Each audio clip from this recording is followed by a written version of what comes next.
ये बात सच है कि हम लोग एक अच्छे दौर से नहीं गुजर रहे हैं। कोरोना वायरस से हमारा देश ही नहीं पूरी दुनिया प्रभावित है और सबसे ज्यादा प्रभावित है हमारे डेली वेज वर्कर्स, जो देश के अलग अलग कोने से आते हैं रोजगार के लिए, ताकि वो अपना और अपने परिवार का पेट पाल सके। गिव इंडिया, एक्शन एड और हेलो लाया है मैं भी कोविड वॉरियर, एक इनिशिएटिव जिसमें हम सब साथ आए और कोविड-19 से लड़े। So join the cause and support our daily wage workers. जय हिंद।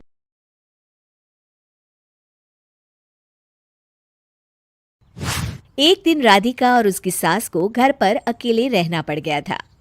तब विजय जाते जाते कहता है, सुनो, ताला लगा के सुना, अच्छे से खिड़की दरवाजे चेक कर लेना और मम्मी का बीपी भी चेक कर लेना। हाँ जी, कोई दिक्कत नहीं है। अब आप आराम से जाइए शादी में, मैं मम्मी जी का पूरा ख्याल रखूंगी।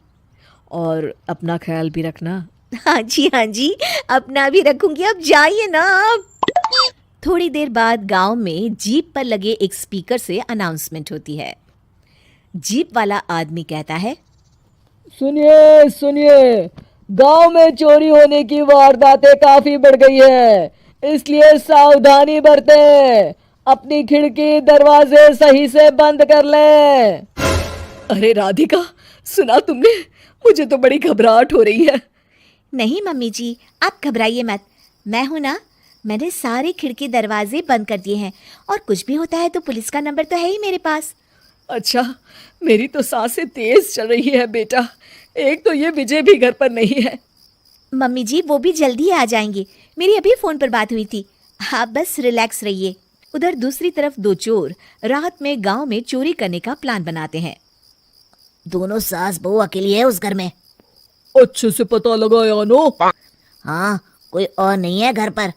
अच्छा मौका है हाथ साफ करने का। अरे वाह, अब आएगा मजा। देर रात को जब सब कुछ सुनसान होता है, दोनों चोर गांव की तरफ निकल जाते हैं। अरे कौन सा घर है? वो कोने वाला, तुम बस मेरा पीछा करो। ठीक है। दोनों दबे पांव बचते बचाते राधिका के घर के बाहर तक पहुंच जाते हैं। ये सास बहू बड़ी चालाक है, कितना कस के सब बंद किया हुआ है, एक भी खिड़की नहीं खुल रही। चोर खिड़की खोल ही रहा होता है कि तभी बिजली जोर से कड़कती है और चोर डर जाता है। राधिका की सास भी चौंक कर उठ जाती है। राधिका भी उठ जाती है। क्या हुआ माँ जी? घबराइए मत, मैं आपके पास ही हूँ। तुमने कुछ आवाजें सुनी? माँ जी, बस बिजली कड़की है, आप बेवजह परेशान हो रही हैं। मैं आपके लिए पानी लेकर आती हूँ। ठीक है बेटा। राधिका जैसे ही पानी लेने के लिए उठती है, उससे खिड़की से चोर की परछाई दिखती है। ये देखते राधिका थोड़ा घबरा जाती है। वो अपनी सास को इशारा करती है। उसकी सास भी चोर को देखकर डर जाती है। शांत हो जाइए मम्मी जी। अरे मगर कैसे बेटा? हे भगवान, विजय को फोन लगा बेटा। माँ जी, इस वक्त अचानक वो पहुंच भी नहीं पाएंगे, मैं कुछ करती हूँ, आप बस शांत रहिए। उधर चोर अपने काम में लगा हुआ है। वो सब सामान देख रहा होता है। तभी उसको आवाज आती है, सुनिए जी, देखिए तो, खिड़की के पास कोई है, मुझे लगता है चोर है। अरे इसका पति तो घर पर है। नहीं, वो बाहर गया हुआ है, मैंने उसे खुद बस से जाते हुए देखा था। तो ये बातें किससे कर रही है?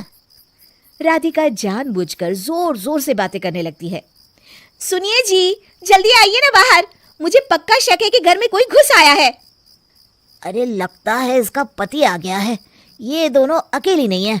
भोलू की जानकारी तो गलत थी, भागो। चोर घबराकर जल्दी जल्दी बाहर की ओर भागने लगते हैं।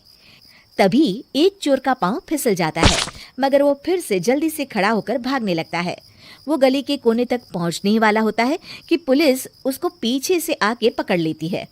अरे रुको तो, किधर भाग रहे हो दोनों? कब से तुम दोनों की तलाश थी हमको? साहब छोड़ दो हमको साहब। हमने कुछ नहीं किया। अच्छा, तो इतनी रात को क्या यहाँ जॉगिंग करने आए थे? हवलदार, दोनों को हथकड़ी लगाकर गाड़ी में बिठाओ। तभी पीछे से राधिका भी आ जाती है। मैम, आपने बड़ी बहादुरी दिखाई। अगर सभी आपके जैसे नीडर नागरिक हो तो कितना अच्छा हो। सर, आपको मेरी सासू माँ ने फोन किया था, उनका ही आइडिया था ये। हाँ, और चोर को डराने का आइडिया तो राधिका का था। बहुत ही समझदार और नीडर है मेरी बहू।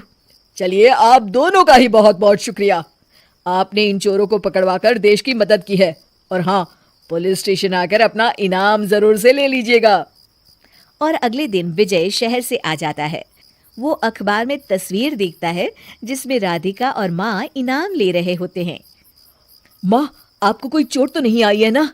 अरे ना बेटा ना, जब तक राधिका साथ है तकलीफ कैसी। राधिका, तुम ठीक तो हो ना? I am so proud of you Radhika, तुम बहुत ही समझदार हो।